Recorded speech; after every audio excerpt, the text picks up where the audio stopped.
The war had been going on for 300 years. Every day, ships exploded in space. Every week, another planet turned into dust and fire. The Galactic Coalition and the Hegemony Empire had been fighting for so long that nobody remembered how. It all started. Captain Jake Morrison stood on the bridge of the USS Liberty, watching the stars through the big window. His ship was small compared to the massive alien vessels that flew through space. The Liberty was only 200 meters long, built by humans on Earth with simple metal and basic computers. Most alien races laughed when they saw it. Jake was 35 years old, with short brown hair and tired eyes. He had been in space for 2 years now, exploring new star systems for Earth. His crew of 43 people were all volunteers who wanted to see what was out there beyond their home planet. The Coalition had found Earth only 5 years ago. When their big silver ships appeared in Earth's sky, humans thought it was the most amazing thing ever. First contact with aliens. But the aliens were not very impressed with humans. The Coalition was led by a race called the Zentari. They were tall, blue-skinned people with advanced technology. They had energy weapons that could cut through mountains. Their ships had shields that could stop almost any attack. They thought humans were primitive and not worth much attention. Earth offered to help fight the Hegemony Empire. The Coalition leaders just smiled politely. They said thank you, but no thank you. Human weapons were too old. Human ships were too slow. Humans would just get in the way of real warriors. Dr. Lisa Carter walked onto the bridge carrying a cup of coffee. She was the ship's science officer, a smart woman with red hair who always asked too many questions. "Any word from command?" she asked Jake. "Still mapping the outer rim," Jake said. "Same orders as always. Stay away from the war zones. Don't get involved." Pete Jackson, the chief engineer, climbed up from the lower decks. He was a big man with strong hands, always covered in oil from fixing the ship's old engines. "The Coalition thinks we're just space tourists," he said. "They give us the safe jobs while they do all the real fighting." Jake nodded. It was true. For 2 years, the Liberty had been sent to explore empty space far from any battles. Earth wanted to prove humans could be useful, but the aliens kept them away from anything important. The war between the Coalition and the Hegemony was brutal. The Hegemony Empire was ruled by a race called the Korathi. They were warriors who believed that only the strong deserved to live. They had created soldier breeds, aliens designed for fighting and nothing else. Their ships were black and covered in weapons. Both sides had been stuck for decades. The Coalition had better technology, but the Hegemony had more ships and soldiers. Every battle ended the same way. Lots of death, no clear winner. The war just kept going and going. On the main screen, a message appeared. It was from Earth Command, giving the Liberty new orders. They were supposed to map a region called the Kepler Nebula, far from any known battles. Another safe mission for the humans. But then something else appeared on the screen. It was not from Earth. It was an emergency signal coming from deep inside the nebula. The message was breaking up, full of static and noise. "Can you clean that up?" Jake asked his communications officer, Danny Cooper. Danny was young, only 22, but he was good with the old radio equipment. He worked at his controls, trying to filter out the interference. Slowly, a voice became clear. It was speaking in the Coalition's common language. "This is Admiral Vex of the Coalition Fleet's 7th Division. We are trapped in Grid 77 Alpha. Hegemony forces have surrounded us. 200 Coalition ships against 500 enemy vessels. We cannot break out. All ships in the area, do not approach. Repeat, do not approach. This will be a massacre." The message cut off into static. The bridge went quiet. Everyone stared at the screen. 200 Coalition ships trapped and about to be destroyed. The Liberty was the only vessel close enough to help, but what could one small human ship do against 500 enemy warships? "We have to report this to command," Dr. Carter said. "Let them know what's happening. By the time we send a message to Earth and they contact the Coalition, it will be too late," Jake said. "Those ships will be gone." Pete Jackson looked at the star charts. "The nebula is only 6 hours away at full speed. We could be there before night shift." "And do what?" Danny asked. "Our weapons can't even scratch their shields. We'd just get ourselves killed too." Jake stared at the screen, showing the path to the nebula. His orders were clear. Stay away from war zones. Map empty space. Don't get involved. But there were thousands of alien lives at stake. Good people who were fighting to protect their worlds from the hegemony. "Captain," Dr. Carter said quietly, "we can't fight 500 enemy ships.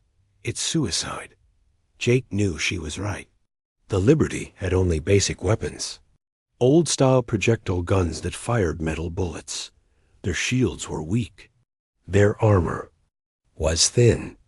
Against advanced alien warships, they would last maybe 30 seconds. But Jake kept thinking about Admiral Vex's message. The defeat in his voice. The way he had accepted that his people were going to die. The Coalition had dismissed humans as primitive and useless. Maybe it was time to show them what humans could do. "Set course for the Kepler Nebula," Jake ordered.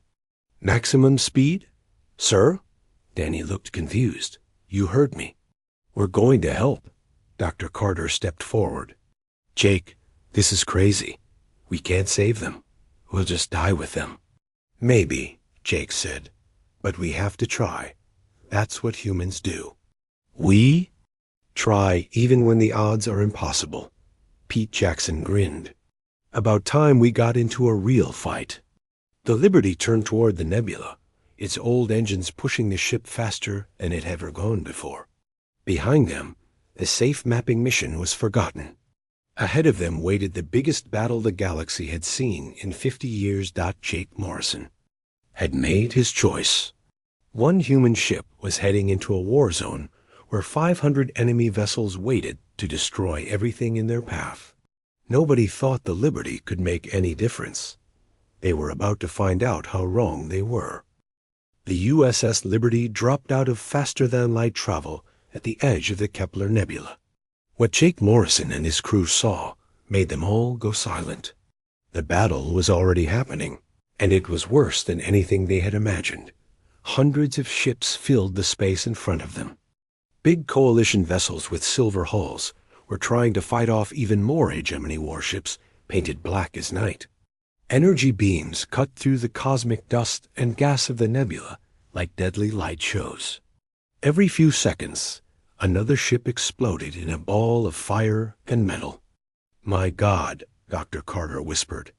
She was looking at her scanner readings with wide eyes. "The hegemony has them completely surrounded. It's like a trap." Jake could see the battle formation on the main screen. The Coalition ships were bunched together in the center, trying to protect each other.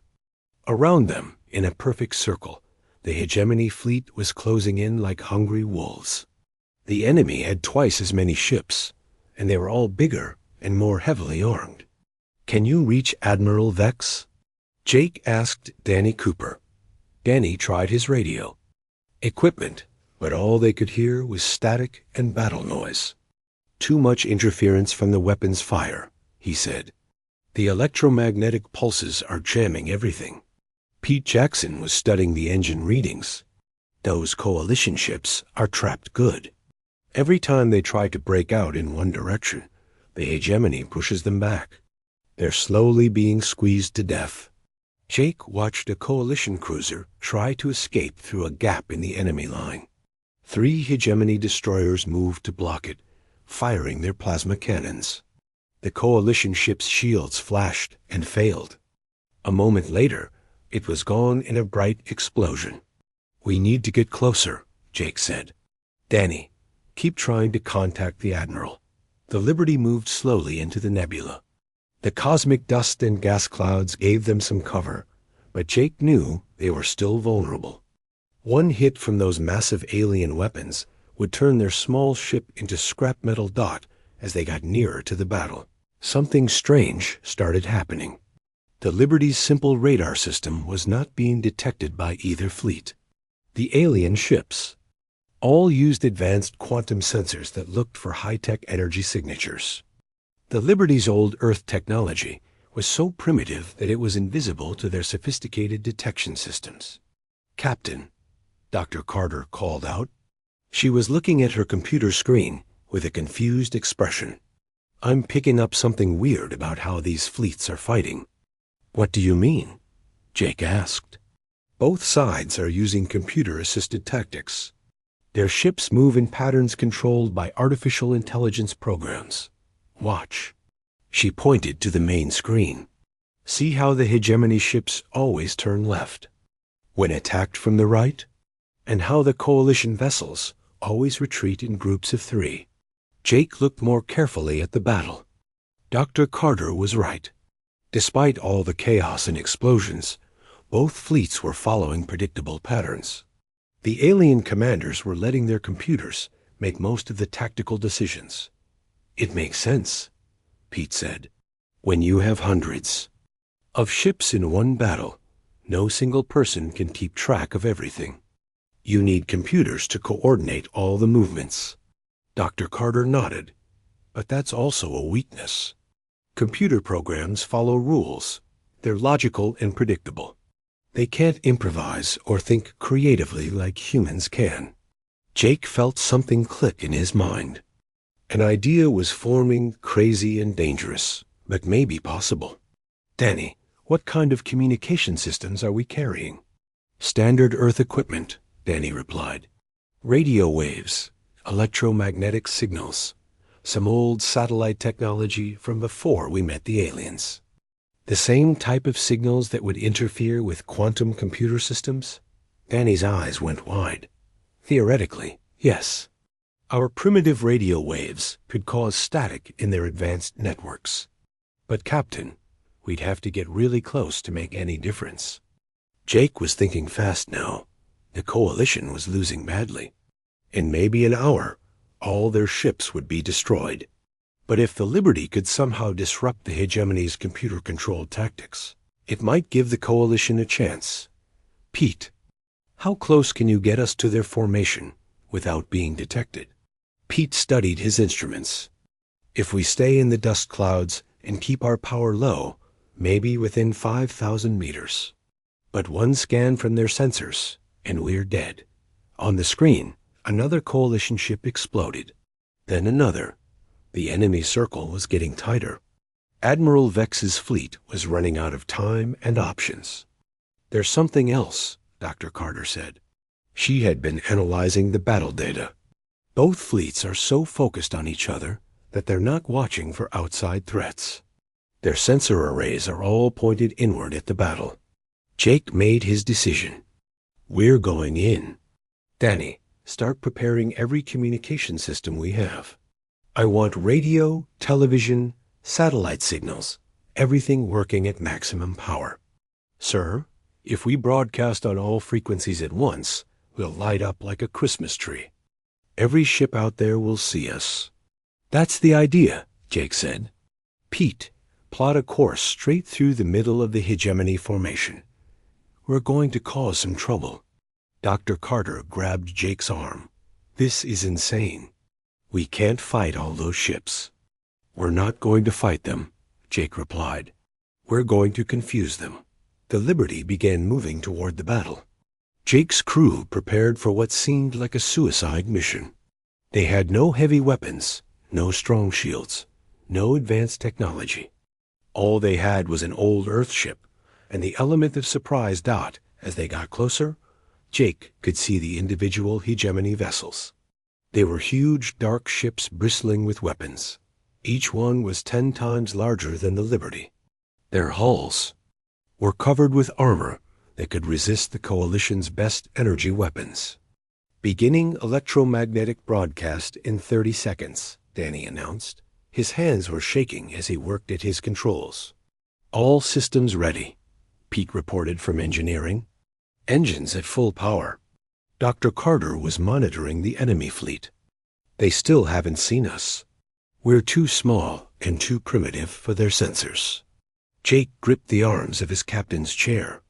In a few moments, they would find out if his crazy plan could work, or if they would just become another explosion in the darkness of space.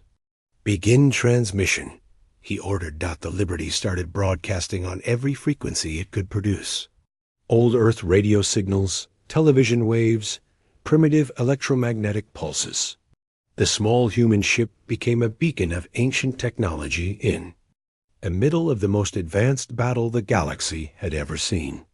And then everything started to go wrong for the Hegemony Empire. The first sign that something was going wrong came from the Hegemony flagship.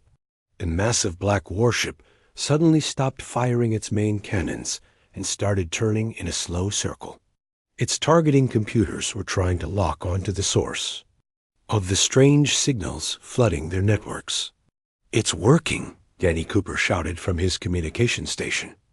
"Their quantum systems are getting confused by our radio waves." Jake Morrison watched the enemy formation begin to wobble. Ships that had been moving in perfect coordination were now hesitating, their computer programs struggling to process the primitive Earth signals. The Liberty was broadcasting everything at once. Old television shows, radio music, weather reports, and random electronic noise. "Take us deeper into their formation," Jake ordered. "We need to get close to as many ships as possible." Pete Jackson pushed the engines harder. The Liberty shot forward through the cosmic dust, heading straight for the center of the Hegemony fleet. The small human ship looked like a tiny bug flying between giants made of metal and weapons. Dr. Carter was monitoring the effects of their interference. "Captain, look at this. The enemy ships are starting to lose formation. Their movement patterns are breaking down." On the main screen, Jake could see Hegemony vessels slowing down or changing direction randomly. Some were even bumping into each other as their navigation computers received conflicting orders. The perfect circle that had trapped the Coalition fleet was starting to develop gaps, but the Liberty was also in extreme danger now. Several Hegemony ships had detected the source of the interference and were turning their weapons toward the small Earth vessel. Energy beams started flashing past them, missing by only hundreds of meters. "Evasive maneuvers," Jake called out. "Danny, increase the signal strength. I want every radio frequency we have broadcasting at maximum power." The Liberty began flying in crazy patterns, diving and climbing through three-dimensional space. Jake was piloting the ship himself now, using human instincts instead of computer assistance. He flew in ways that made no sense to alien tactical programs. Up when logic said go down. Left when mathematics said turn right. The Hegemony ships tried to follow, but their targeting computers could not predict Jake's movements. They were designed to fight other artificial intelligences that followed rules and patterns. They had never encountered a pilot who made decisions based on gut feelings and wild guesses. "This is incredible," Dr. Carter said, watching her instruments. "The electromagnetic interference is cascading through their entire network. Ship-to-ship communications are failing. Their coordination algorithms are crashing." A huge Hegemony battleship tried to ram the Liberty, but Jake saw it coming and rolled the ship sideways at the last second. A enemy vessel passed so close that they could see alien crew members through the windows, looking confused and angry. Meanwhile, the Coalition fleet was starting to notice what was happening. Admiral Vex's ships began moving toward the gaps that were opening in the enemy formation. The Coalition commanders were smart enough to take advantage of the chaos, even if they did not understand what was causing it.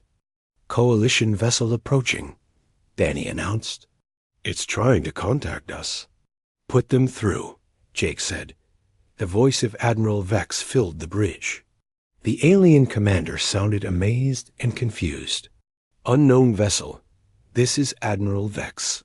"What are you doing out here?" Your ship does not match any known Coalition design.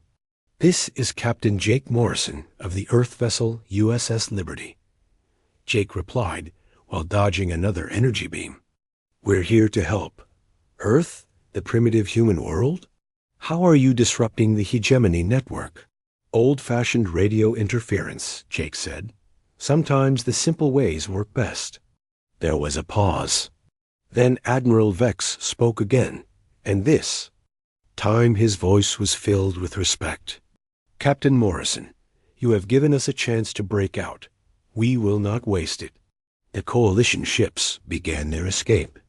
But Jake realized they needed to do more than just run away. The hegemony fleet was huge, and once they got their computers working again, they would continue the chase. The war would go on. We need to finish this, Jake told his crew. Danny, I want you to do something crazy. Start broadcasting Earth's internet. Our internet? Captain, that's terabytes of random data. Music, videos, social media, everything. Exactly. The most chaotic, unpredictable information stream ever created. Their computers will have nervous breakdowns trying to analyze it. Danny began uploading everything he could access from Earth's communication satellites. Suddenly, the hegemony fleet was being bombarded with cat videos, cooking shows, news reports, social media arguments, and millions of other random pieces of human culture. The effect was immediate and devastating. Hegemony ships started firing. At empty space, their targeting systems completely overwhelmed. Some vessels began spinning in circles. Others stopped moving entirely as their computers crashed under the flood of incomprehensible human data. Now we implement the Chaos Protocol, Jake announced. Pete, give me everything the engines have got. We're going to show these aliens how humans fight. The Liberty accelerated to its maximum speed and charged directly at the hegemony flagship. Every logical tactical program screamed that this was suicide. A tiny ship attacking the largest vessel in the enemy fleet made no sense at all, but that was exactly why it worked. The flagship's artificial intelligence could not compute a response to such an illogical action.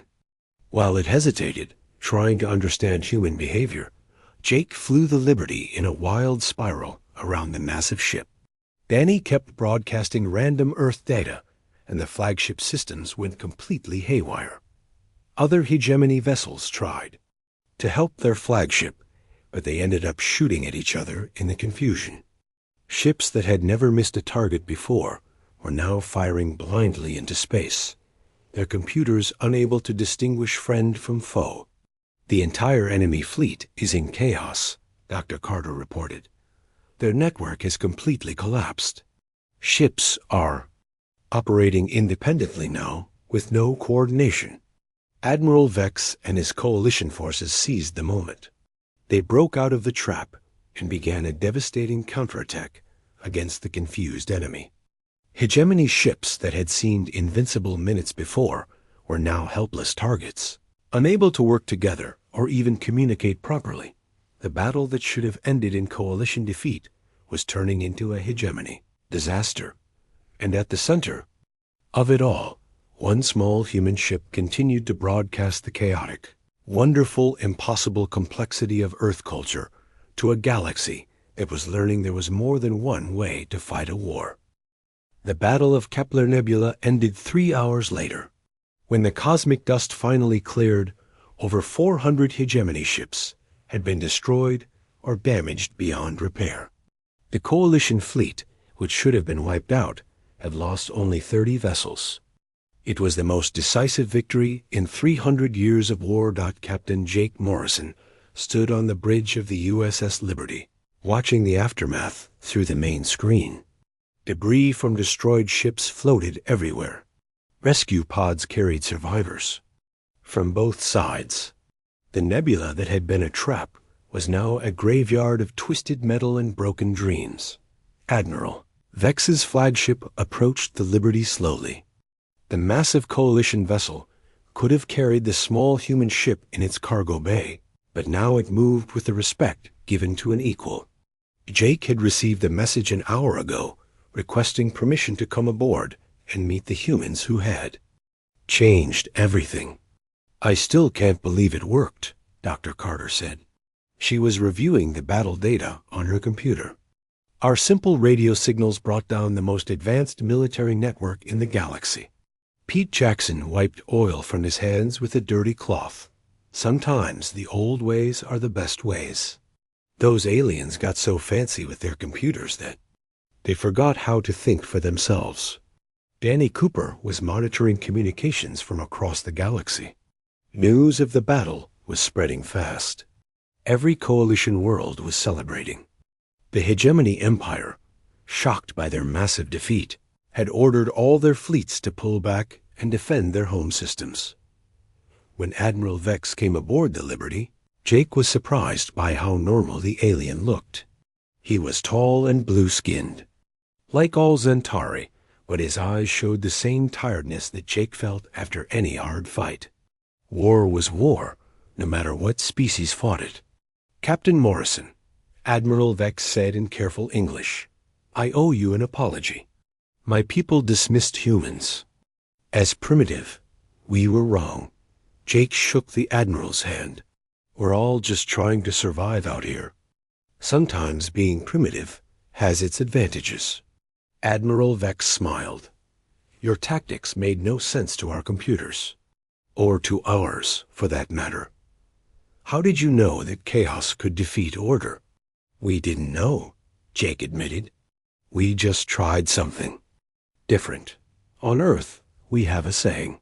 When all else fails, improvise. The Admiral looked around the Liberty's simple bridge.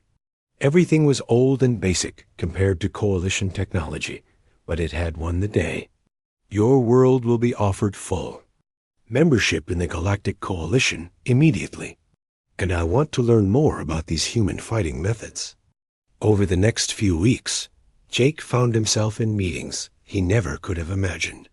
Coalition leaders from dozens of worlds came to study human tactics. They were amazed that Earth's military had never used artificial intelligence for combat. Decisions. Human generals made choices based on experience, intuition, and sometimes just gut feelings. Dr. Carter became famous throughout the galaxy for her analysis of the battle. She explained how rigid computer programming made both fleets predictable, while human creativity made them vulnerable to unexpected strategies. Universities on 100 worlds invited her to speak about chaos theory and unpredictable warfare. Pete Jackson's integration of primitive and advanced technologies became the model for a new generation of spacecraft. Engineers realized that sometimes old solutions worked better than new ones. The most advanced civilizations in the galaxy started adding simple, redundant systems to their ships as backup plans. But the biggest change came from an unexpected source. 3 weeks after the battle, a message arrived from the Hegemony Empires. Capital World. It was not a declaration of war or a demand for revenge. It was a request for peace talks. Jake found himself representing Earth at the most important diplomatic meeting in galactic history. The conference was held on a neutral space station, with representatives from the Coalition, the Hegemony, and several smaller governments that had stayed out of the war. The Hegemony delegates were Karathi warriors, bred for fighting and conquest. They looked like walking tanks, covered in natural armor and scars from countless battles. But when they spoke, Jake heard something he had not expected: respect. The humans have shown us something we did not understand, said General Crix, Hegemony's chief military commander. For 3 centuries, we have fought the Coalition using the same methods, achieving the same results.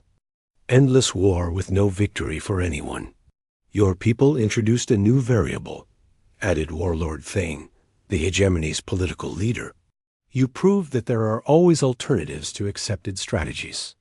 This has made us reconsider our entire approach to conflict. The peace negotiations took months, but they succeeded.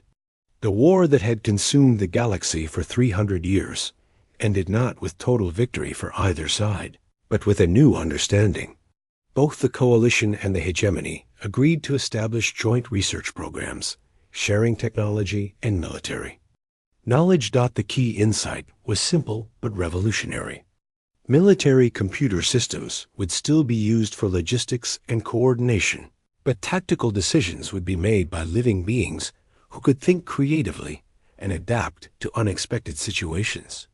Schools were established to teach officers from all species how to think like humans when facing impossible odds.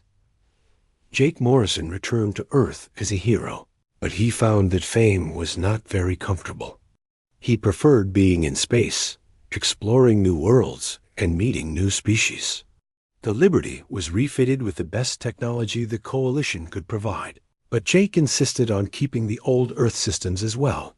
6 months later, the Liberty was assigned to lead the first joint exploration mission in galactic history. The crew included humans, Centauri, Karathi, and representatives from a dozen other species. They worked together to map unknown regions of space, finding new worlds and making first contact with previously unknown civilizations. Dr. Carter established the Interspecies Tactical Academy on a space station near Earth. Students came from across the galaxy to learn human methods of creative problem solving.